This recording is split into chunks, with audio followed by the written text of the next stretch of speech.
શું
પેલો વિચાર આવ્યો સવારે ઉઠીને?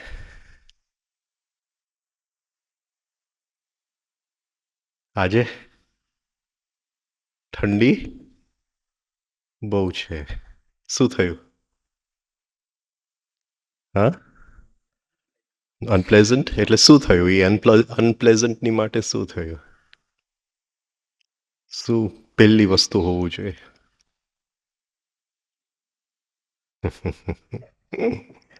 આઈડેન્ટિફિકેશન. હા, પેલો વિચાર એ આવ્યો કે ઠંડી બહુ છે, તરત જ બીજો વિચાર આવ્યો આઈડેન્ટિફાય થઈ ગયા. આપણે શબ્દ એક લખીએ, આઈડેન્ટિફિકેશન. હવે આ શબ્દ આપણે રોજ સાંભળીએ છીએ, એનું મિનિંગ શું? ડિક્શનરી મિનિંગ નહીં,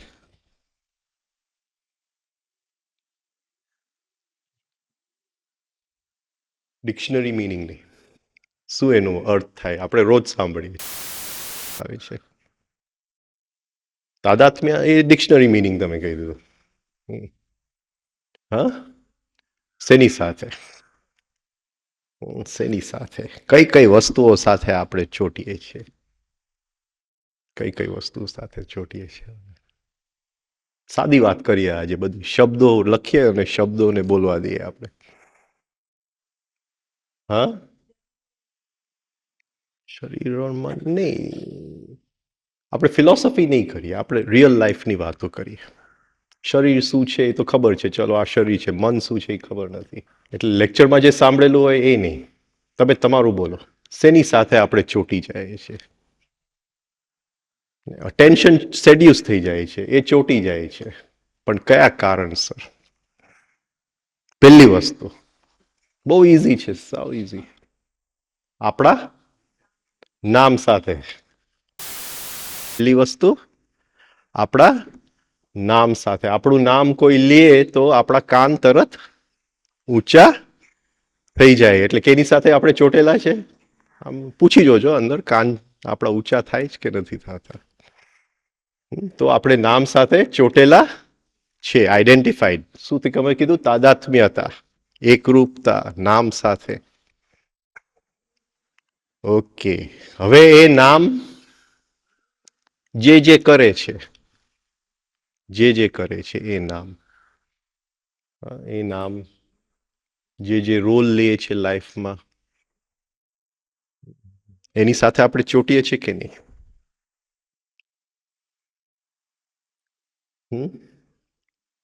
એક નામ ડોક્ટર બને છે, તો એના ડોક્ટરપણાની સાથે આઈડેન્ટિફાઈડ છે કે નહીં?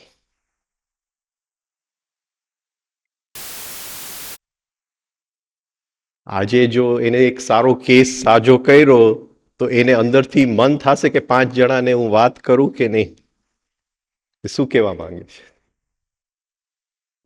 કે બીજા લોકો પણ કહે કે તું સારો ડોક્ટર છે. હા, રાઈટ.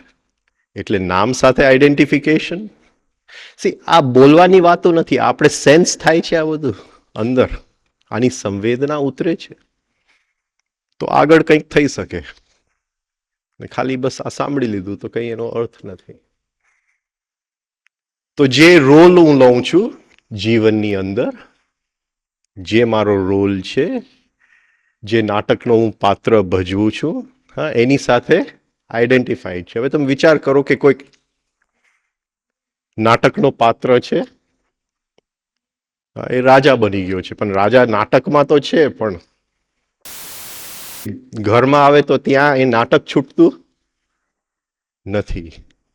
કોઈ કે તું બહુ ખરાબ રાજા છે તો તરત જ અંદરથી એને રિએક્શન આવી જાય છે. તો જ્યાં જ્યાં આપણને રિએક્શન આવે છે, જ્યાં જ્યાં આપણને, તો સમજવું ત્યાં આઈડેન્ટિફિકેશન છે, એકરૂપતા છે. ઓકે, બીજું શેની સાથે આપણે આઈડેન્ટિફાઈડ છે?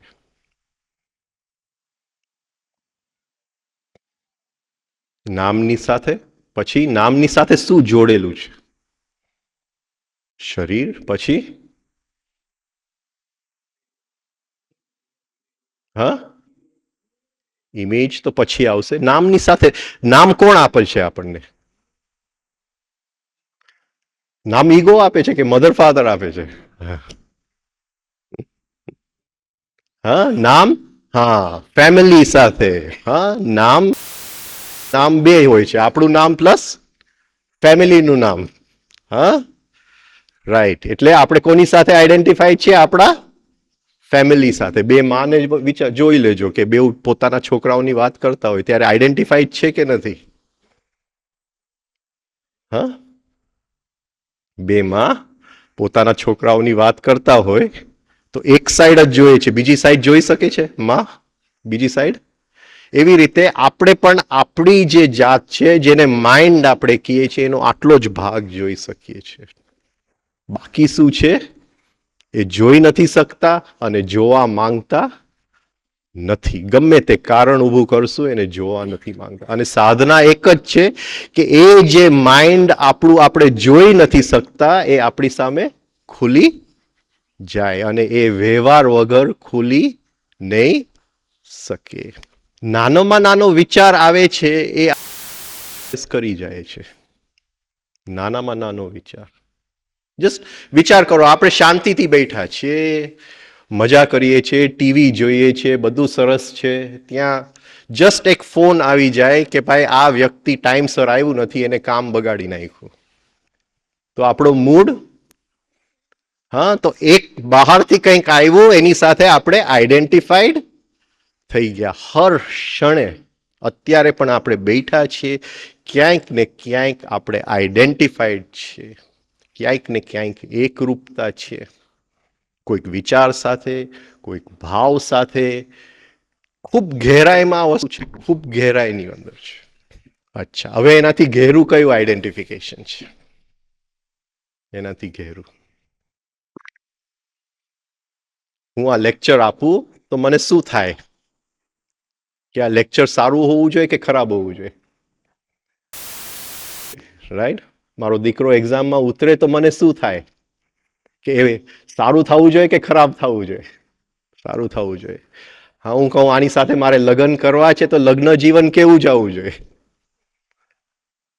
હર ક્ષણે અંદર આતુરતા છે કે આવતું ક્ષણ સારું જાશે. કંઈ પણ આપણે કરીએ છીએ, સામે પેશન્ટ હોય છે તો અંદર તો છે જ કે આ પેશન્ટ સાજો થશે. આ સમજાય છે? એ જીવનનું ગહેરું હિપ્નોસિસ છે. અને પ્રેઝન્ટ મોમેન્ટની વાતો આપણે કરીએ છીએ, પણ જ્યાં સુધી એ હિપ્નોસિસ તૂટતું નથી ને, એ અંદર પૂછવાનું છે કે દીકરો એક્ઝામમાં બેસે છે ત્યારે વિચાર આવે છે કે એ સારું થાય, અને એ વિચાર સાથે હું હિપ્નોટાઇઝ છું, તો હજી એ હિપ્નોસિસ તૂટ્યું નથી. પ્રેઝન્ટ મોમેન્ટ તો બહુ દૂરની વાત છે. હજી આવતા ક્ષણ માટે આપણે હજી અંદર હિસાબ માંડી રહ્યા છે. તમે વિચાર કરો, હર ક્ષણે હું ચાનો કપ બનાવતો હોય તોય મને, બે માણસ માટે બનાવતો હોય તોય મને એમ થાય કે આ ચા એ પીએ તો સારું લાગે. આ ફ્યુચરની જે હિપ્નોસિસ છે, આવનાર ક્ષણની જે હિપ્નોસિસ છે, તાદાત્મ્યતા, એટલું બધું ગહેરું છે. જિંદગી નીકળી જાય છે. તમે શેની માટે આશ્રમમાં આવ્યા? સારું થાય કે ખરાબ થાય? હા, પતી ગયું, પૂરું થઈ ગયું. જેની માટે આવ્યા એ ત્યાં જ હિપ્નોસિસ થઈ ગયું. સાધનામાં આગળ વધવું છે કે પાછળ જવું છે? પતી ગયું, હિપ્નોસિસ થઈ ગઈ. હર ક્ષણે આવનાર ક્ષણનું હિપ્નોસિસ છે. એટલે પ્રેઝન્ટ મોમેન્ટ હર ક્ષણે નીકળી જતું હોય છે. અને એમ નહીં કહેતા કે હું પ્રેઝન્ટ મોમેન્ટમાં જીવવાની કોશિશ કરું છું, પતી ગયું, પાછું હિપ્નોસિસ આવી ગયું પ્રેઝન્ટ મોમેન્ટની. હા, આ સૌથી ઘેરું આઈડેન્ટિફિકેશન છે. એમાંથી આખી જિંદગી આપણે નીકળી નથી શકતા. નાની નાની વસ્તુમાં એને જોવું પડે. હવે આ જે આઈડેન્ટિફિકેશન છે, આવનાર ક્ષણ છે, મારું નામ છે, મારું નામની સાથે જે કંઈ મારો સંસાર જોડેલો છે, જે મારો વ્યવહાર છે, જેની અંદર હું આઈડેન્ટિફાઈડ છું, હિપ્નોટાઇઝ છું, એટલે હું નિંદ્રાની અંદર છું. અને આ સાયકોલોજીકલ સ્લીપ, આ નિંદ્રા તૂટતું નથી. રોજ વાતું તો કરીએ છીએ, પણ એક ક્ષણ માટે તૂટતું નથી. આવનાર ક્ષણ આપણને હિપ્નોટાઇઝડ જ રાખે છે. હવે બીજા શબ્દ ઉપર જાય આપણે. હવે આઈડેન્ટિફિકેશન નું સૌથી મુખ્ય કારણ શું છે? રોજ સાંભળો છો એટલે જ પૂછું છું, હું તને એક્ઝામ લેવા નથી આવ્યો. હા, પણ રોજ સાંભળો છો તમે એટલે એકરૂપતાનું સૌથી મુખ્ય કારણ શું છે? ના ના, રોજ સાંભળો છો બેન. મન છે તો આપણે મૂકી દઈએ. સૌથી મુખ્ય કારણ, આપણે સાદી વાત કરીએ, અવિદ્યાને એ મોટા શબ્દ નહીં લે, સાદી.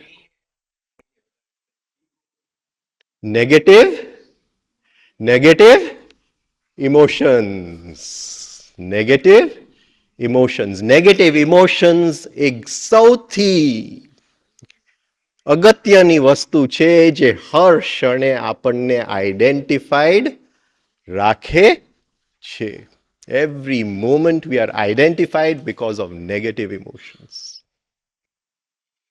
હા, મારા નામ સાથે આઈડેન્ટિફાઈડ છું. નામને કંઈક કોઈક બોલે, હા, ભલે બહાર ન થાય કે બહાર બતાવું કે ન બતાવું, અંદર તો થઈ જાય છે.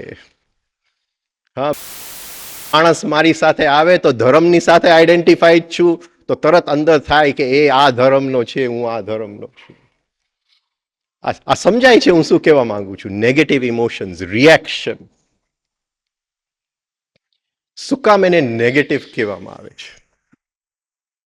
શું કામ નેગેટિવ કહેવામાં આવે છે? શું કામ નેગેટિવ? નેગેટિવનો અર્થ શું થયો? શું કારણસર એને નેગેટિવ કહેવામાં આવે છે? હા, સ્વીકાર નથી થતા. શું કારણસર? કોઈ કે અટેન્શન શબ્દ વાપર્યું, એ આપણું અટેન્શનને છીનવી લે છે, ખેંચી લે છે, હિપ્નોટાઇઝ કરી લે છે. બીજું શું? એ અટેન્શનને આપણે ક્યાં મોકલવું છે? અંદર મોકલવું છે, અંદર તરફ મોકલવું છે. પણ નેગેટિવ ઇમોશન આવે ત્યારે અટેન્શન અંદરથી બહાર ખેંચાય છે. તો આઈડેન્ટિફિકેશનમાં મુખ્ય જે સપોર્ટિંગ ફેક્ટર છે એ છે નેગેટિવ ઇમોશન્સ. નેગેટિવ એટલે ઇલેક્ટ્રિસિટીનો રૂલ છે કે always flows to negative pole. એટલે બહારથી કોઈ કંઈક નેગેટિવ આવ્યું, અંદરથી શક્તિ બહાર ગઈ, એનું નામ નેગેટિવ ઇમોશન્સ. એ શક્તિને આપણે જોઈતું હતું આપણા સાધના માટે, અંદર જોવા માટે, અંદર ધારણા શક્તિ કરવા માટે. એ શક્તિ બહાર ગઈ, electricity flood out, negative emotion. એટલે એને નેગેટિવ, કારણ કે નેગેટિવ પોલ આપવામાં આવે છે ઇલેક્ટ્રિસિટીનું, શક્તિ અંદરથી બહાર. એટલે જે આઈડેન્ટિફિકેશન જે છે આપણા જીવનની અંદર, જે હિપ્નોસિસ છે, એની સામે લડવા માટે પહેલું પગલું શું છે? પહેલું પગલું, fight against negative emotions, non expression of negative emotion. પહેલું પગલું ગુરુજીએફ કહે છે. અ જર્ની ઓફ 1000 days. હા, ઝેન માસ્ટર શું કહે છે? Begins with the first step. હવે આપણે આપણી જાતને પૂછી લે, ફર્સ્ટ સ્ટેપ થઈ ગયું કે નહીં? 15 વર્ષથી રિફાઇનિંગ કરીએ છીએ, 20 વર્ષથી રિફાઇનિંગ કરીએ છીએ. રિફાઇનિંગ એટલે નેગેટિવનું શુદ્ધિકરણ. કેટલા લોકોનું થયું છે? પૂછી લો અંદર. જે લોકો રિફાઇનિંગ શીખડાવે છે એ પણ પૂછી લે. કે નેગેટિવ ઇમોશન્સ પહેલું પગલું એટલે non expression of negative emotion. કેટલા લોકો એ ફર્સ્ટ સ્ટેપ લીધું છે? બોલો, આમાંથી કોણ કહી શકે? કોઈ નહીં. શું કર્યું 15 વર્ષ? શું કર્યું 20 વર્ષ જિંદગી? શું કર્યું? Non expression journey of 1000 days. તો આપણે ફર્સ્ટ સ્ટેપ લીધું છે કે નથી લીધું? બસ એટલી જ વાત છે. Non expression of negative emotion.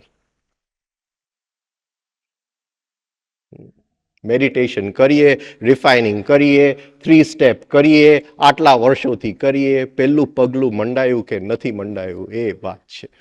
બાકી બધું ફિલોસોફી. ઘણી વાર તો એમ લાગે કે વધી જાય છે, કારણ કે નવું આઈડેન્ટિફિકેશન, અધ્યાત્મનું નવું આઈડેન્ટિફિકેશન ઊભું થઈ જાય છે. અને એમાં કોઈ કાકરો ફેંકે એટલે તો ઓહો, જ્વાલામુખી ફાટી જાય છે.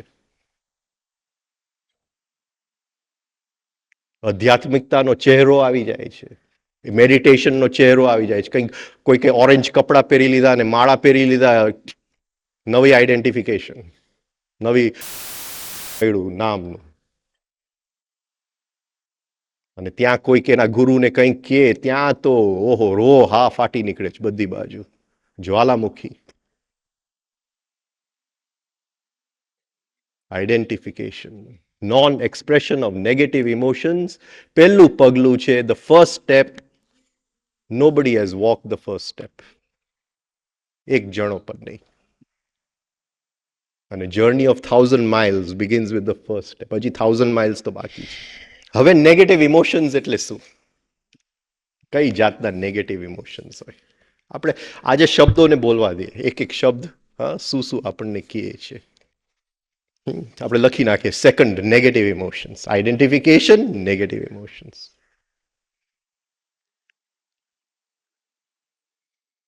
ખાલી ગુસ્સો નહીં, ગુસ્સો પેલા બધા બોલશો એ તો મને ખબર છે. હા, ગુસ્સો તો બધા, એટલે ગુસ્સો એક બાજુ એ મૂકી દે, એ તો છે નેગેટિવ ઇમોશન. બીજું શું? ફિયર, જેલસી, એનવી, દ્વેષ ભાવ, હેટ્રેડ. નેગેટિવ ઇમોશન્સની ખાસિયત શું છે કે એની અંદર શું હોય? હા, એની અંદર ખાસિયત શું હોય? વાયલન્સ, હા, હિંસા. હા, હિંસા હોય, હિંસા કે આ ન હોવું જોઈએ.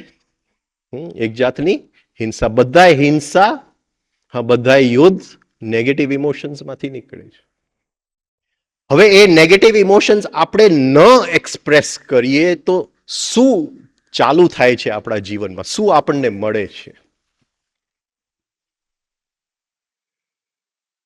ન એક્સપ્રેસ કરીએ શું આપણને? હા, ક્ષમતા. જે શક્તિ વેડફાતી હતી એ ઓછી થાય છે. અને મેઇન શું વસ્તુ મળીએ છે આ યાત્રા ઉપર ચાલવા માટે? શું મળે છે આપણને? નેગેટિવ ઇમોશન્સ જો આપણે વ્યક્ત ન કરીએ તો વિલ. હા, વિલ. એક જાતની વિલ જાગે છે ને. મને ગુસ્સો આવ્યો પણ મારે, ચલો અંદર તો આવ્યો પણ એની ઉપર મારે વ્યક્ત નથી કરવું. તો એક જાતની કોન્શિયસ વિલ જાગે છે કે નથી જાગતી? એક કોન્શિયસનેસ અંદર આવે છે કે નથી આવતું? આ યાત્રા આખી કોન્શિયસનેસની યાત્રા છે. પણ મારે વ્યક્ત નથી કરવું એ નેગેટિવ ઇમોશન, એ એક જાતની વિલ, એક જાતનું આપણે ટિકિટ કાપીએ છીએ કે નહીં મારે ચાલવું છે યાત્રા ઉપર, પણ સહન નથી થતું, વ્યક્ત થઈ જ જાય છે. હવે નેગેટિવ ઇમોશન જો હું વ્યક્ત ન કરું એને મતલબ એ નહીં સમજતા કે આઈડેન્ટિફિકેશન માંથી હું મુક્ત થઈ ગયો. આ તો પહેલો સ્ટેપ છે. આઈડેન્ટિફિકેશન તો ખૂબ ગહેરાઈની અંદર છે. બીજા કયા કયા નેગેટિવ ઇમોશન? બીજા કયા કયા નેગેટિવ ઇમોશન? એક બે ત્રણ વખત અહીંયા બોલી ગયો છું. બોલો બોલો.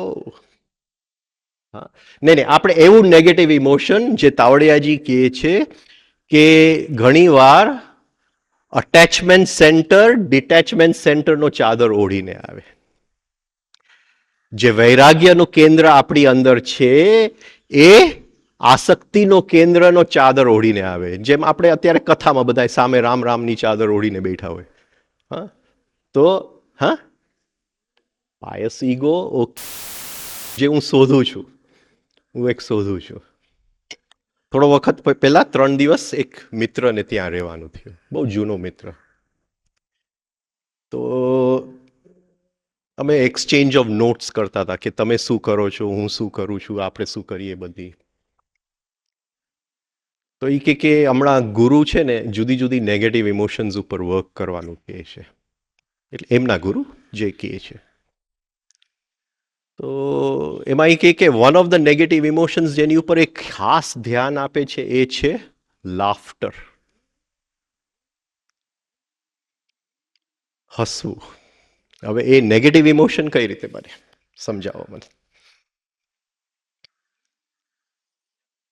હા, એક પહેલો, આપણે ઓલવેઝ જ્યારે હસીએ છીએ ત્યારે હા બીજા ઉપર બીજાના ભોગે હસીએ છીએ.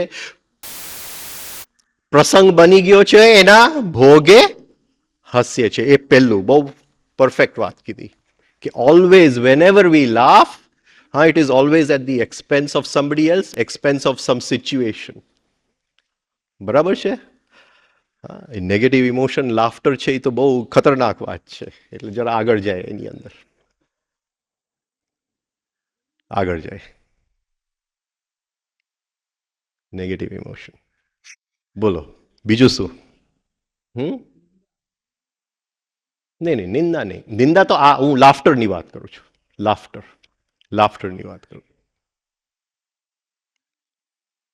લાફ્ટરનું ટોન શું કહે છે? લાફ્ટરના ટોનની અંદર શું હોય છે? સપોઝિંગ મારે એની ઉપર ગુસ્સો નથી કરવો. હા, હવે એ ગુસ્સો મેં સાચવી લીધો અંદર. ચલો પહેલું પગલું આપણે ગણીએ કે નોન એક્સપ્રેશન ઓફ ઇમોશન. પણ એ ગુસ્સો તરવડે છે અંદર, એ સબકોન્શિયસ માઇન્ડમાં પડેલું છે. It wants to come out. હા, એને વ્યક્ત થવું છે એ ગુસ્સો. હવે એને ખબર છે કે આ ભાઈ જે છે એને સાધનાની એક આઈ થઈ ગયું છે. એ આઈ જે છે એ મને ગુસ્સો કરવા દેતું નથી, છતાં એ ગુસ્સો નીકળવા માંગે છે. હવે કઈ રીતે નીકળશે? વ્યંગ. બાકી હસીના ટોનની અંદર એકચ્યુઅલી માણસ કોઈ પ્રસંગ ઉપર હસે છે, પણ અંદર જે ગુસ્સો છે એ પોતાનું કથાર્સિસ કરી રહ્યું છે. આ સમજાય છે હું શું કહેવા માંગુ છું? તો એ જે હસવાની ટોન જે છે એમાં આપણને શું લાગશે? એક જાતની મેડનેસ, હા, એક જાતની પાગલપન. આ સમજાય છે હું શું કહેવા માંગુ છું? એ જ નેગેટિવ ઇમોશન જે અંદર પડેલા છે એ હવે હા વૈરાગ્યનું ચાદર ઓઢીને બહાર નીકળે છે, પોઝિટિવનું ચાદર ઓઢીને બહાર નીકળે છે. એ લાફ્ટર પોઝિટિવ નથી જેને આપણે લાફ્ટર પોઝિટિવ ઇમોશન. હા, એ તાવડિયાજી સમજાવતા હવે મને ધીમે ધીમે યાદ આવતું જાય છે કે પોઝિટિવ પણ એ જુદી ટાઈપનું લાફ્ટર. આ લાફ્ટર નહીં જેને આપણે હસી કહીએ છીએ, કારણ કે એ સૌથી ખતરનાક ડિસેપ્શન છે, માયા છે. કારણ કે આપણને લાગે છે કે પોઝિટિવ ઇમોશન છે અને હા છે નેગેટિવ ઇમોશન આપણે જેને, અને મોટામાં મોટી માયા છે. એટલે તો હસવામાં કથાર્સિસના મેડિટેશન છે. બધા હસો એટલે કથાર્સિસ થઈ જાય, થોડો હળવા થઈ જાવ. એનાથી કઈ સંસ્કાર બદલાતો નથી.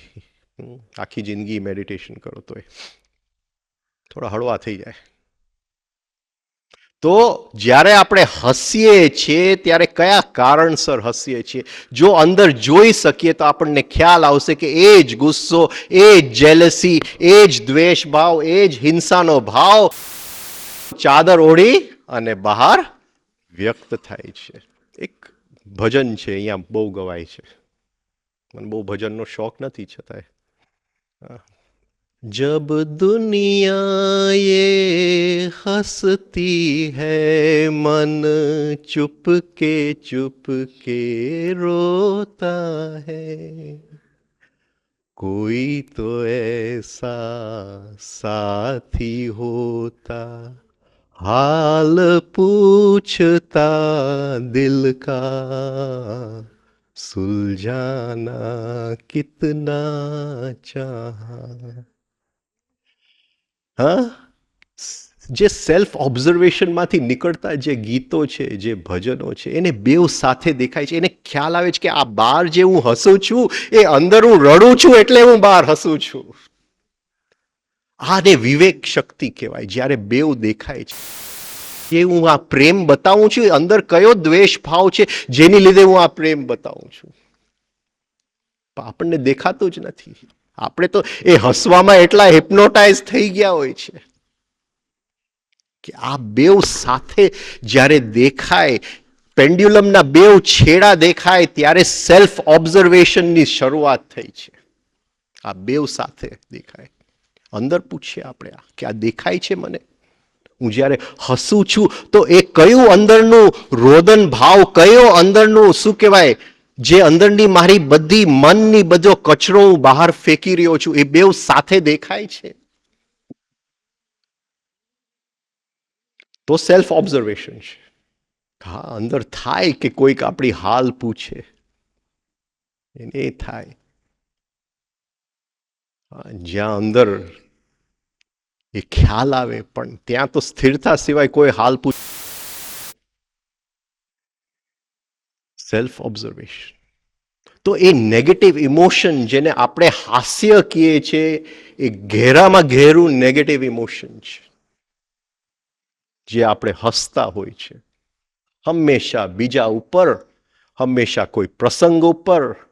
હા, એ અંદરથી કચરો કાઢવાની એક બહુ સુંદર તરીકો છે. કરો, પણ અંદર જુઓ કે હું એની સાથે રડું છું. અંદર બેવ સાથે છે. આ હું હસતો નથી, આ હસવાના ચહેરાની સાથે હું અંદર રડું છું. હવે એનું એક ઓર કારણ આપણે કાઢીએ. એક ઓર કારણ જરા આગળ જાય, એમાંથી શું આવે છે? જ્યારે બીજા લોકોને આપણને હસતા જોઈએ ત્યારે શું આવે છે? આપણું કઈ જાતનું ઇમેજ બીજાની સામે આવી જાય છે? કઈ જાતનું ઇમેજ કે આ માણસ બહુ ખુશ છે. હા, કોઈને દેખાય નહીં કે અંદર તો રડે છે. જે સેલ્ફ ઓબ્ઝર્વેશન કરતો એને બિચારાને દેખાય કે અંદર તો રડે છે, હસતો નથી, અંદર તો રડે છે. અને એ જે છે એવી ગહન ફોલ્સ પર્સનાલિટી એમાંથી જન્મ થઈ જાય છે કે બીજા લોકો, કે આપણી એક માન્યતા છે કે હું હસું છું, હું ખુશ છું, બીજા લોકો માને છે, બીજા લોકો મને જોયે છે એટલે હું વધારે હસું છું. અને આખી એક વિશિયસ સર્કલમાંથી નીકળાતું નથી. રિયલ હસી તો એક જાતની સ્મિત છે, સ્માઇલ, મોઢાની સ્માઇલ. મને હંમેશા તાવડિયાજી કોઈને પોઈન્ટ કરીને હું નામ નહીં લઉં, પણ આ જાતની સ્માઇલ હોવી જોઈએ. મને કહેતા તારી અંદર હોવું જોઈએ, તારું મોઢું કેમ ચડેલું છે દર વખતે, આ જાતની સ્માઇલ હોવું જોઈએ. એ હસી છે, એ અંદરની હસી છે. તો અંદર હસી હોય, બહાર આપણે બતાવતા હોય કે આપણે રડતા, લવિંગ આય, અંદર હસતો હોય કે જો હજી દુઃખ લાગે છે, હજી અહંકાર છે અંદર, હજી એવું કંઈક છે જ્યાં નામની સાથે ચોટેલો છે કે એને કોઈકે કીધું કે તે આમ કર્યું એટલે જો રડે છે. એ ઓબ્ઝર્વિંગ આય છે, સેલ્ફ ઓબ્ઝર્વેશન. એટલે આપણે જે કંઈ કરીએ છીએ, કારણ કે એ રિયલ નથી, એ હંમેશા એક દેખાવો છે, બહારથી લીધેલું છે, એક જાતનું જૂઠાણું છે. જે કંઈ આપણે કરીએ છીએ, જ્યાં સુધી એ કંઈક બતાવવા માટે આપણે કરીએ છીએ,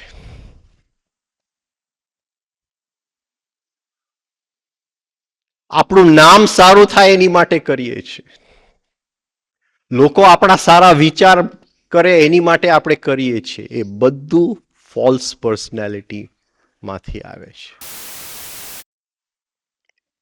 હવે આ ફોલ્સ પર્સનાલિટી શું, એની પહેલા જરા બે શબ્દ હજી લઈ લે પછી આગળ જાય.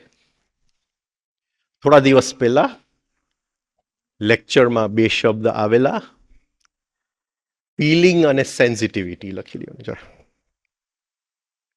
ફિલિંગ એટલે ભાવ, લાગણી અને સેન્સિટિવિટી. સેન્સિટિવિટી એટલે સંવેદના. હવે આ બે વચ્ચેનું અંતર શું, ફરક શું? મને એમ છે લેક્ચરમાં એ જ રીતે આવ્યું હતું થોડા દિવસ પહેલા. હા, બે વચ્ચેનો ફરક શું? હવે તમે બધા એક્ઝામમાં પાસ છો, હું ફેલ છું, એટલે પહેલા મને કહો. હા, બે વચ્ચેનું અંતર શું? ફિલિંગ શેનું હોય, સેન્સિટિવિટી શેનું હોય, સંવેદના શેની હોય? યાદ નથી લેક્ચર? ફિલિંગ શેનું હોય?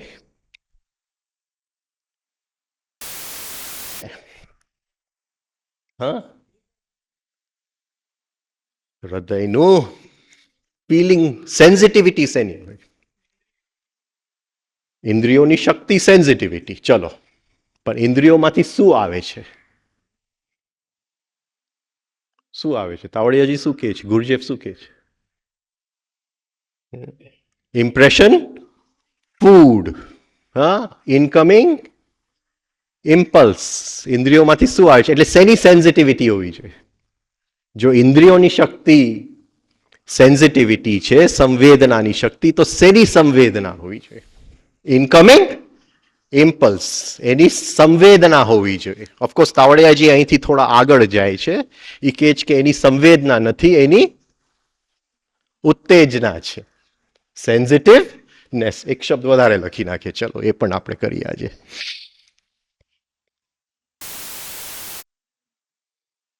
સેન્સિટિવનેસ એટલે ઉત્તેજના. જરા લખજો ને નીચે, ઉત્તેજના. આપણે ઇનકમિંગ ઇમ્પલ્સની ઉત્તેજનામાં છીએ કે સેન્સિટિવિટીમાં છીએ, એ પેલા પ્રશ્ન પૂછી લઈએ, એટલે ત્યાંથી આપણે આગળ જતા જાય.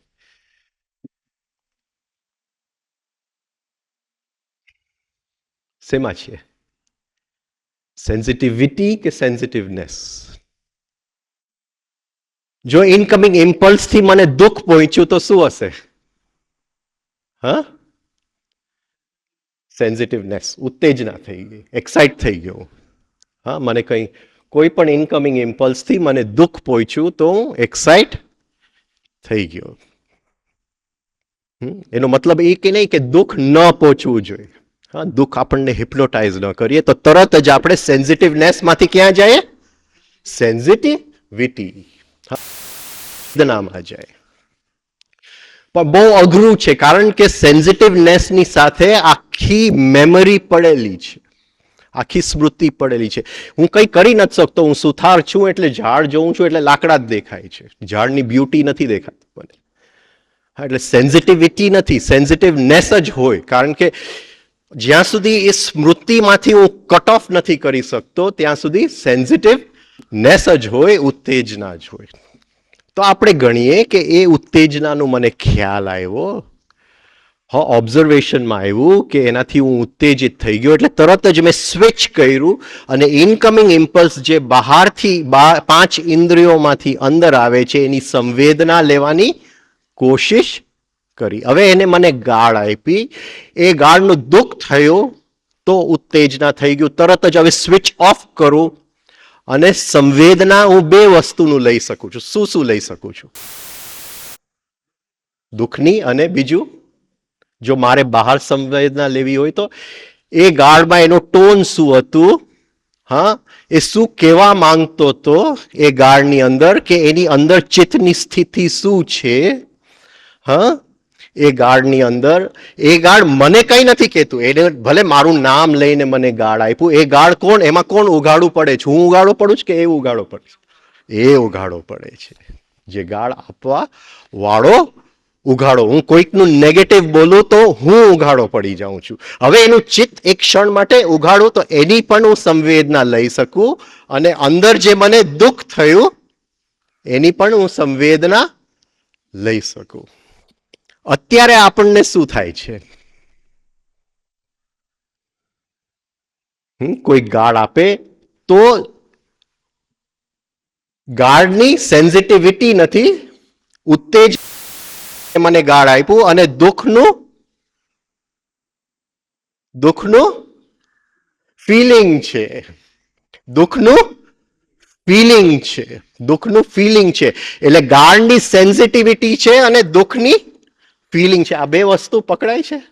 હા, difference between feeling and sensitivity. Incoming ઇમ્પલ્સની સેન્સિટિવિટી છે, આઈડેન્ટિકલ મેમરી પેટર્નની ફિલિંગ છે. હવે કઈ કઈ વસ્તુઓ આપણે મૂકી શકીએ આ રીતે, જરા આપણે જો જોડકાઓ બનાવી શકીએ. જો સારા સમાચાર આવે તો સેન્સિટિવિટી કોની છે? સમાચારની. હકીકતે એ ઉત્તેજના છે, સેન્સિટિવનેસ છે. ભલે આપણે એને સેન્સિટિવિટી અત્યારે ગણીએ. હા, ઉત્તેજના છે. અંદર ફિલિંગ્સ એનું છે સુખનું. કઈ કઈ આવી રીતે જોડકાઓ તમે બનાવી શકો? બોલો.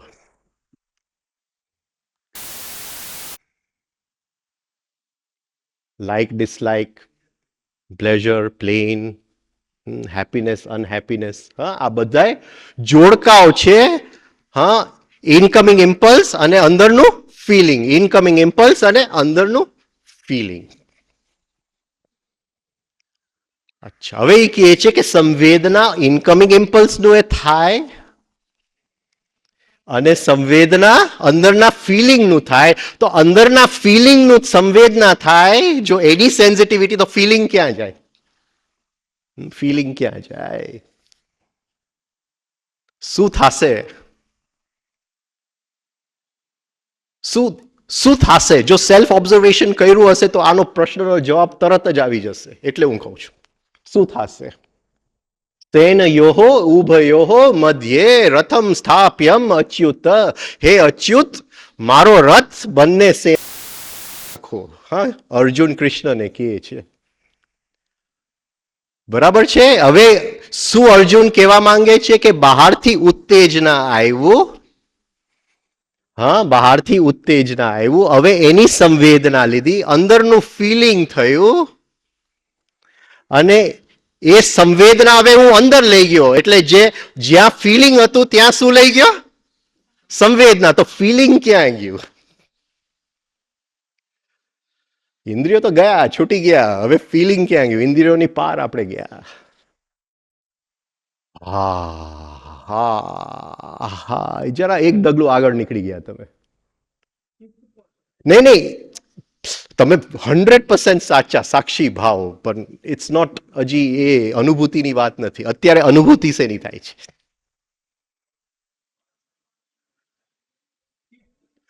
અત્યારે ખ્યાલ આવે છે કે સાક્ષી ત્યારે સંવેદના પણ ગુસ્સાની આવે છે અને ફિલિંગ પણ ગુસ્સાની આવે છે. એવી અલગ સંવેદના આય અને ગુસ્સાની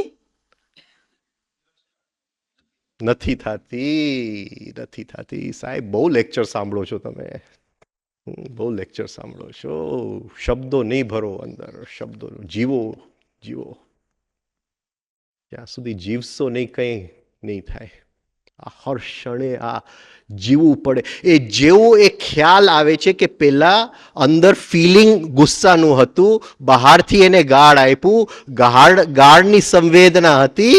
હવે ગુસ્સાની ફિલિંગ ની બદલે હવે ગુસ્સાની સંવેદના થઈ, પણ ફિલિંગ હવે કંઈ સેપરેટ નથી આવતું. સેન્સિટિવિટી અને ફિલિંગ એક જ વસ્તુની આવે છે. ત્યાં ખ્યાલ આવે છે કે આઈ એમ આઈડેન્ટિફાઈડ.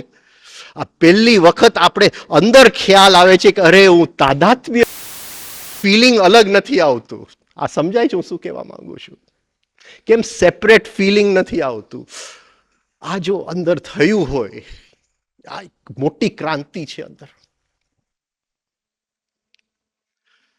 કે અત્યાર સુધી તો બે અલગ હતા, આ કેમ એક જ છે? તો આપણો રથ બંને સેનાની વચ્ચે ન આવી શકે, કારણ કે એ ફિલિંગ હજી અલગ નથી સંવેદનાથી. જુદી સ્પેસમાં આપણે આવી ગયા, સેલ્ફ ઓબ્ઝર્વેશન ચાલુ થઈ ગયું, આવી ગયા, પણ હજી આઈ નો ફિલિંગ અલગ નથી આવતો. આઈ નો ફિલિંગ લેવા જાઉં છું તો આઈ એમ એંગ્રી જ આવે છે, આઈ એમ હેપી જ આવે છે, આઈ ડોન્ટ લાઈક જ આવે છે. આ સમજાય છે હું શું કહેવા માંગુ છું? નથી પકડાય છે થોડું? અત્યારે આપણી અંદર સેન્સિટિવનેસ છે, ઉત્તેજના છે. આપણે વાત થઈ એકવાર, ઉત્તેજના એટલે નરકાસુર. હા, નરકાસુર. રાઈટ? નરકાસુરને 16,100 રાણી કેદ કરેલી રાણીઓને. એટલે ઉત્તેજનાના સાધન આપણી પાસે કેટલા છે? હા, અને 16,100. અને એ આપણને ક્યાં લઈ જાય છે? નરકની અંદર. નરક એટલે બોન્ડેજ. નરક એટલે બોન્ડેજ, રાઈટ? પ્રિઝન, જેલની અંદર. જેલ એટલે હા, નેગેટિવિટીના જેલની અંદર, આઈડેન્ટિફિકેશનના જેલ. આઈડેન્ટિફિકેશન એક જ જેલ છે. તો તે વખતે સંવેદના કોની આવે છે? રાણીઓની. ફિલિંગ કોનું આવે છે? નરકાસુરનું. પણ હવે રાણીઓની સંવેદના છોડી દીધી, હવે નરકાસુરની છે. પણ હજી એમાંથી કૃષ્ણ અલગ નથી થયો. કૃષ્ણ અલગ નથી થયો. તો એ જો આપણે હોલ્ડ કરી શકીએ એ સ્થિતિને, એટલે ત્યાં એ સ્થિતિનું નામ છે ધારણા. ધારણા એટલે આઈ સેપરેટ નથી થયો. આઈ હજી ફસાયેલો છે એની અંદર. એટલે સંવેદના પણ એની આવે છે, ફિલિંગ પણ એની આવે છે. એ હોલ્ડ કરીએ, એ પકડી રાખીએ. આપણી પાસે વેલ જ નથી, પકડશું કેવી રીતે? હજી નેગેટિવ ઇમોશનનું નોન એક્સપ્રેશનની વેલ જ નથી. ધારણા તો બહુ દૂરની વાત છે. એટલું જ વેલ નથી આપણી અંદર. તો આ કેવી રીતે, કઈ જાતની ધારણા શક્તિથી આ પકડી રાખશું અંદર? એને મને ગાળ આપ્યું, મને દુઃખ થયું, એ ગાળ ઉપરથી મેં મારી ધ્યાનને ખેંચી લીધું, ધ્યાન અંદર લઈ લીધું. હવે દુઃખની સંવેદના થાય છે, પણ જ્યારે એનું ફિલિંગ લેવા જાઉં છું ત્યારે દુઃખનું જ ફિલિંગ એંગ્રી, તો એને હોલ્ડ કરું છું, એને પકડી રાખું છું, એને ધારણા કરું છું ત્યાં, કે કંઈક એવું બને કે કંઈક એમાંથી છૂટું થાય. આને રિફાઇનિંગ કહેવાય, શુદ્ધિકરણ. ખાલી આમ શ્વાસ લેવું કંઈ રિફાઇનિંગ નથી. કોઈ જીવતું નથી રિફાઇનિંગ. રાહ જોયા કરે છે કે કંઈક બનશે જીવનમાં મફતમાં. ખાલી આપણે કસરતની ટિકિટ કાપીએ એટલે બધું મફતમાં બની જાય. રાઈટ? એટલે એ વખતે જો એ સ્થિતિને આપણે હોલ્ડ કરીએ, પકડી રાખીએ એ સ્થિતિને, તો એક પોઈન્ટે સડનલી એક સેપરેટ ફિલિંગ ઓફ આઈ આવશે. એક જુદો ફિલિંગ ઓફ આઈ. એટલે એંગરની સંવેદના, ગુસ્સાની સંવેદના અને ફિલિંગ ઓફ આઈ. હા, ફિલિંગ ઓફ આઈ. આ ઓબ્ઝર્વિંગ આઈ છે. સેલ્ફ ઓબ્ઝર્વેશનની શરૂઆત. આ નથી થતું ત્યાં સુધી બધું સેલ્ફ સ્ટડી છે. આ સેલ્ફ ઓબ્ઝર્વેશન શરૂ થયું. ઓબ્ઝર્વિંગ આઈ ની સંવેદના છે. હા, ગુસ્સાની સંવેદના છે. ઓબ્ઝર્વિંગ આઈ નું ફિલિંગ છે. બે અલગ થઈ જાય. સેન્સિટિવિટી અને ફિલિંગ, આ ત્રણ તબક્કા છે. ઉત્તેજના, ઉત્તેજનામાંથી સંવેદના, સંવેદનામાંથી આઈ, ફિલિંગ ઓફ આઈ. હવે જીવનના અલગ અલગ પ્રસંગો બનતા જશે. તત્પ્રત્યેય એકતાંતા ધ્યાનમ. તત્પ્રત્યેય એકતાંતા ધ્યાનમ. હવે જીવનના અલગ અલગ પ્રસંગો બનતા જશે. સંવેદના સુખની હશે. 16,100 રાણી છે. એક સુખ આપશે, એક દુઃખ આપશે, એક ગમશે એવું આપશે, એક નહીં ગમે એવું આપશે, એક બીજાનું રસ લઈને 16,000 રાણી છે. પણ હવે નરકાસુર મળી ગયો. હવે કોણ રહ્યું? કૃષ્ણ. ફિલિંગ તો આઈની છે. એ આઈ જે છે એ કૃષ્ણ છે. આ ફિલિંગ છે. Difference between sensitivity and feeling. હંમેશા અંદર ફિલિંગ આઈની છે, કૃષ્ણની છે. અને જુદી જુદી જીવનના રંગો બદલાતા જશે. એકતાંતા, તત્પ્રત્યેય એકતાંતા ધ્યાનમ. એ ફિલિંગ જે છે એ કૃષ્ણનું ફિલિંગ. એ જો એકવાર ઓબ્ઝર્વિંગ આય. પણ જેમ મેં કીધું, પહેલું પગલું છે non expression of negative emotion. આ કરવું જ પડે. આ કરવું જ પડે. એનો કોઈ એક્સક્યુઝ નથી. બધા એક્સક્યુઝ લઈને આવે છે કે પહેલા જે ગુસ્સો હતો એનાથી થોડો શું કરવું છે ભાઈ? 200 જન્મ પછી 4 ઇંચ ઓછો થશે, શું ફરક પડવાનો છે? 2 ઇંચ ઓછો થાય, એની ઇન્ટેન્સિટી ઓછી થઈ ગઈ. તમારે ક્રાંતિ કરવી છે કે શું કરવું છે? કે એને એ જ વસ્તુ જીવવું છે. એક્સરસાઇઝ કરતા જાઓ, રિફાઇનિંગ કરતા જાઓ, અને 15 વર્ષ પછી ત્યાં ને ત્યાં જ એ જ ગુસ્સો, એ જ જેલસી, એ જ ઈર્ષા, બધું એને એ જ ચક્કર ચાલ્યા કરે. મેં ચલા તો ખૂબ પહોંચ્યા કहीं भी નહીં. એ જે ગુસ્સો 15 વર્ષ પહેલા આવતો હતો, એ જ કાંકરો ફેંકો ત્યાં આજે આવે છે. આ આપણી હાલત છે. પહેલું પગલું જ નથી માંડ્યું. Non expression of negative emotion બહુ તાકાત માંગી લે, બહુ જ તાકાત માંગી લે. અને સ્ટ્રગલ હોવું જોઈએ સતત અંદર, કે મારે નથી એક્સપ્રેસ કરવું નેગેટિવ ઇમોશન. સતત આ રહેવું જોઈએ અંદર. કેમ મને કોઈ વિચાર ખેંચી જાય, કોઈ કે કાકરો ફેંક્યો, એ કેમ ખેંચી જાય છે મને? હું કેમ હિપ્નોટાઇઝ? હું એટલો નબળો છું અંદરથી? આટલું પહેલું પગલું તો આપણે ભરીએ. પણ જ્યાં સુધી જીવનની અંદર અધર ઓરિએન્ટેડ છે, કે મારે કોઈકની ઉપર મારું છાપ બનાવવું છે, કોઈકને બતાવવું છે, અધર ઓરિએન્ટેડ છે, ત્યાં સુધી આ શક્ય નથી. હવે આજે જે વિષય મારે લેવો હતો એ હતું ઇસેન્સ અને પર્સનાલિટી. ખૂબ ઘેરો વિષય છે અને આપણે આગળ એને કન્ટિન્યુ કરશું. તાવડિયાજી કહે છે પ્રાઇમરી બોડી અને સેકન્ડરી બોડી.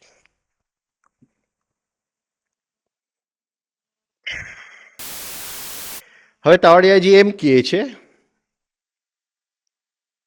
કે અત્યારે આપણી અંદર સેકન્ડરી બોડી એક્ટિવ છે, પ્રાઇમરી બોડી પેસિવ છે. એટલે ગુરજેફની ભાષામાં પર્સનાલિટી એક્ટિવ છે, હા, ઇસેન્સ ઇનએક્ટિવ છે, પેસિવ છે. શું થવું જોઈએ? પ્રાઇમરી બોડી એક્ટિવ થવું જોઈએ, સક્રિય થવું જોઈએ, એટલે ઇસેન્સ સક્રિય થવું જોઈએ, અને સેકન્ડરી બોડી નિષ્ક્રિય થવું જોઈએ. હવે એ જે પર્સનાલિટી છે અને ઇસેન્સ શું છે એ થોડું અઘરું છે. ઇસેન્સ ક્યાંથી આવે છે? વસ્તુઓથી બને છે. અને પર્સનાલિટી કઈ વસ્તુઓથી બને છે? આ શરીર કઈ વસ્તુઓથી બને? વચ્ચે શરીર છે. આ શરીર કઈ વસ્તુઓથી બને છે? શરીર જે વસ્તુઓથી બને છે એ મા અને પિતા બેવમાંથી આવે છે. માતા અને પિતા. અને જેને સાયન્સ જીન્સ કહે છે, જેને સાયન્સ જીન્સ કહે છે, રાઈટ? એટલે માતામાંથી કંઈક સેટ આવે છે અને પિતામાંથી કંઈક સેટ આવે, બેવનું મિલન થાય છે. પણ એ બેવનું મિલન થાય છે, એ જે શરીર બને છે એ તો કપડું છે. એ શરીરની અંદર કંઈક આવે છે, એ શું આવે છે?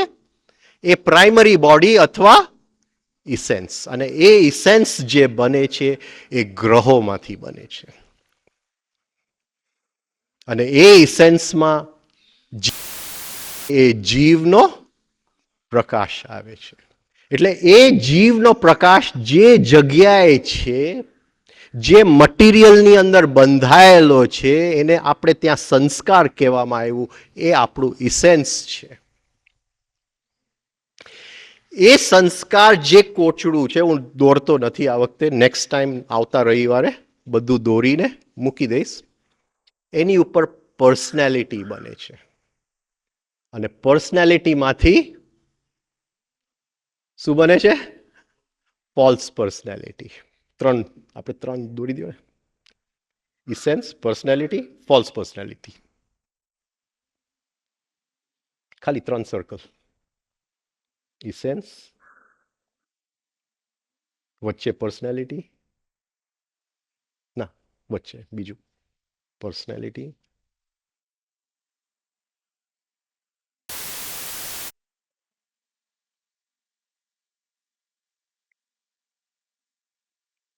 અને ફોલ્સ પર્સનાલિટી.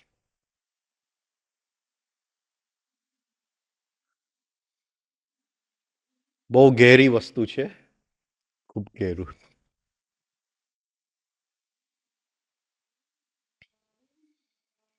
અચ્છા, જ્યારે બાળકનો જન્મ થાય છે ત્યારે એ ઇસેન્સમાં હોય છે.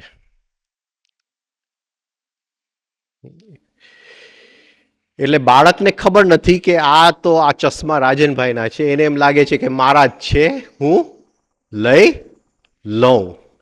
એટલે ઇસેન્સની અંદર આપણે રો છે, હજી જંગલી જ છે.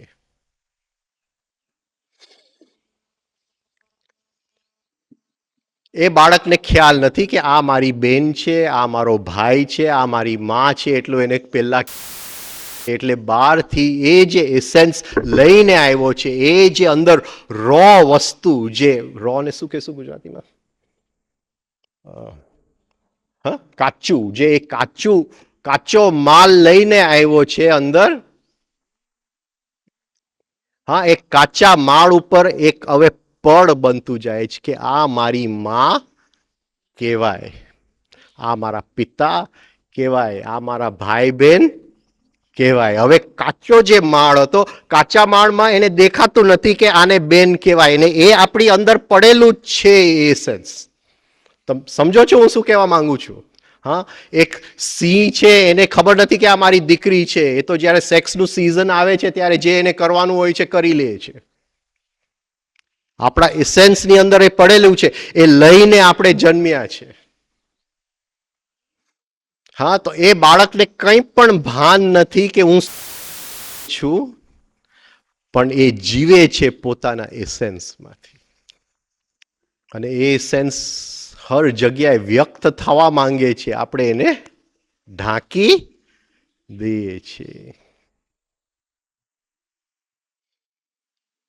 હવે એ એસેન્સ ઉપર જે સર્કલ બંધાય છે, જે કોચડું બંધાય છે, એ પર્સનાલિટીનું બંધાય છે. આપણો ટાઈમ પૂરો થયો એવો, 5 મિનિટ. એટલે એ ધીમે ધીમે પર્સનાલિટીની અંદર એ જુદા જુદા રોલ, કે ભાઈ આનો હું દીકરો છું, આનો હું પિતા છું, આનો આ છું, અહીંયા હું ડોક્ટર છું, અહીંયા હું આ છું, અહીંયા હું આ છું, એ પર્સનાલિટી બંધાતી જાય છે. લગભગ 3 થી 5 વર્ષની ઉંમરમાં એસેન્સ જે છે એ ઢંકાઈ જાય છે, એ પર્સનાલિટી બની જાય છે. પર્સનાલિટી જે બને છે એ બહારથી એને જે છે એમાંથી અક્વાયર્ડ, પછી આખી જિંદગી એ એસેન્સ વ્યક્ત નથી થતું. એ ઘણી જગ્યાએ વ્યક્ત થવા જાય છે, ત્યાં આપણે એને અસભ્યતા, હા આ કરાય નહીં, તરત સભ્યતાથી ઢાંકી દઈએ છે. હા, સોસાયટીથી ઢાંકી દઈએ છે કે આવો વિચાર ન કરાય, પતી ગયું. એ વ્યક્ત થવા માંગતું હતું, પણ એ એસેન્સ જે અંદર છે એ હજી રો છે, એને કોઈ ટ્રેનિંગ નથી મળ્યું, એને સરખી રીતે કોઈએ ઘડતર કર્યું જ નથી. એ એમને એમ રહે છે, ઢંકાયેલું રહે છે. અને પર્સનાલિટી ઉપર ફોલ્સ પર્સનાલિટી બની જાય છે. મૃત્યુ વખતે પર્સનાલિટી પણ અહીંયા રહી જાય છે, અને ફોલ્સ પર્સનાલિટી પણ અહીંયા રહી જાય છે. અને આપણે બુઢા માણસને જોઈએ તો નાનો બાળક બની ગયો છે પાછો. પર્સનાલિટી હવે પકડ જીવનની છૂટતી ગઈ. હા, હવે એને ખ્યાલ છે કે હવે મૃત્યુ નજીક છે, કોઈ મને ઓળખે કે ન ઓળખે શું ફરક પડે છે, પણ હવે કંઈ થઈ શકે એમ નથી. એ જ નાનો બાળક, હા, એ જન્મ્યો ને 3 વર્ષનો બાળક, 3 વર્ષનો બાળક મરી જાય છે. બધાય બુઢા લોકો નાના બાળક બની જાય છે. કોઈ બુઢું મરતું નથી, નાનો બાળક ફરીથી મરી જાય છે. કંઈ બદલાયું જ નહીં. શું કર્યું 70 વર્ષની જિંદગીમાં? એ જે એસેન્સ જેની માટે એને જન્મ લીધું હતું, એના ટ્રેનિંગ માટે જન્મ લીધું હતું, એ કંઈ બન્યું જ નહીં. તો એ એસેન્સ ઉપર એક પર્સનાલિટી આવે છે, અને એ પર્સનાલિટી ઉપર ફોલ્સ પર્સનાલિટી. હવે જે આખી રમત ચાલે છે એ પર્સનાલિટી અને ફોલ્સ પર્સનાલિટી. પર્સનાલિટી પેસિવ બની જાય છે, ફોલ્સ પર્સનાલિટી એક્ટિવ બની જાય. સક્રિય ફોલ્સ પર્સનાલિટી. ફોલ્સ પર્સનાલિટી એટલે શું? હા, પર્સનાલિટીની અંદર હું મારા દીકરાનો પિતા છું. ફોલ્સ પર્સનાલિટીમાં શું આવે? હું સારો પિતા છું, મારો દીકરો સારો દીકરો છે, ડાયો દીકરો છે. હા, આ પકડાય છે. ઓકે, હવે ત્યાંથી ફોલ્સ પર્સનાલિટીનું આવે છે. પણ આ સારું કોણ કહે છે? હું કહું છું કે બીજા લોકોએ કહેવું જોઈએ. એટલે જ્યાં બીજો આવી જાય છે, અધર ઓરિએન્ટેડ થઈ જાય છે, એટલે એક તો અંદરનું એસેન્સ તો ઢંકાઈ ગયું પર્સનાલિટીથી, અને એની ઉપર નવું એક પડ આખું આવી જાય છે, ફોલ્સ પર્સનાલિટી. હું સારો સાધક છું, હું એનલાઇટન છું. 5 માણસે કેવું જોઈએ કે ભાઈ આ ભાઈ જરા મળી ગયું છે એને. શું ફરક પડે છે? શું ફરક પડે છે? પણ ફોલ્સ પર્સનાલિટી એટલે જ્યાં મુક્ત થવા આવ્યા ત્યાં નવી ફોલ્સ પર્સનાલિટી બનાવી નાખીએ. અને એ બહુ ખતરનાક છે. જેમ એમને કીધું, પાયસ ઈગો આવી જાય છે. અને એ પાયસ ઈગોની સાથે જે ગુસ્સો હોય છે, સાધારણ ગુસ્સો નથી હોતો. અને એ ફોલ્સ પર્સનાલિટી એટલે એને તાવડિયાજીએ આખું સેન્સિટિવનેસ કીધું. બીજા શું મારી માટે કહે છે, હું બીજાની સામે કેવો દેખાઉં છું, હું આ બોલું છું તો એની અસર શું છે તમારી ઉપર. એ આખું ફોલ્સ પર્સનાલિટીનું રાજ્ય છે. મને કેટલા અવોર્ડ મળ્યા છે, મારું નામ કેટલા છાપામાં છપાયું છે, એનાથી એસેન્સ જે છે, અંદરનું એસેન્સ સેજ પણ એનું ગ્રોથ નથી થતું. ઉપર પર્સનાલિટીનો પડ, ફોલ્સ પર્સનાલિટીનો પડ, એને એ જ થતો જાય છે, કંઈ બદલાતું નથી. એટલે એ જે ગ્રહોમાંથી એસેન્સ આપણું બનેલું છે, કોઈ વાંચી લે એટલે કહી દે કે ભાઈ આવા છે. કારણ કે ત્યાં કંઈ બદલાણું નથી એસેન્સની અંદર. એ જો બદલાય તો કોઈ એસ્ટ્રોલોજર ન કહી શકે, કોઈ જ્યોતિષની તાકાત નથી. એ સેન્સ જો બદલાય, કારણ કે એનું આખું જેની ઉપર આધાર છે એ આધાર જ બદલાઈ ગયો. કારણ કે એ ગ્રહોમાંથી બને છે. હવે જેમ શરીર વધે છે ખાવાનું ખાઈને, એમ ઇસેન્સને અમુક જાતનું ખાવાનું જોઈએ, સ્પેશિયલ સાયકોલોજીકલ ફૂડ જોઈએ, અમુક જાતનો ખોરાક જોઈએ. અને એ ખોરાક જે છે એ ઇસેન્સને ડેઈલી લાઈફમાંથી આવે છે, રોજના જીવનમાંથી આવે છે. આશ્રમમાં ભાગી જાય તો નથી આવતો. હું તો માનું છું કે લગ્ન વગર તો ચોક્કસ નથી આવતો. એને ખોરાક જોઈએ છે એ ઇસેન્સને. છે એને ત્યાં ટ્રેન કરવું પડે છે, પણ ત્યાં આપણે એને ઢાંકી દઈએ છીએ. આપણી જ બેન જો મોટી થઈ ગઈ હોય અને એને જોઈને જો સેક્સનો વિચાર આવે તો એ એસેન્સ છે. એ આવ્યું ઉપર તે વખતે અરે મારી બેન છે, ઢાંકી દીધું, વાત પૂરી થઈ ગઈ. એને જોવાનું કામ ન કર્યું. અને આવે જ છે, એમ નહીં કહેતા કે નથી આવતું.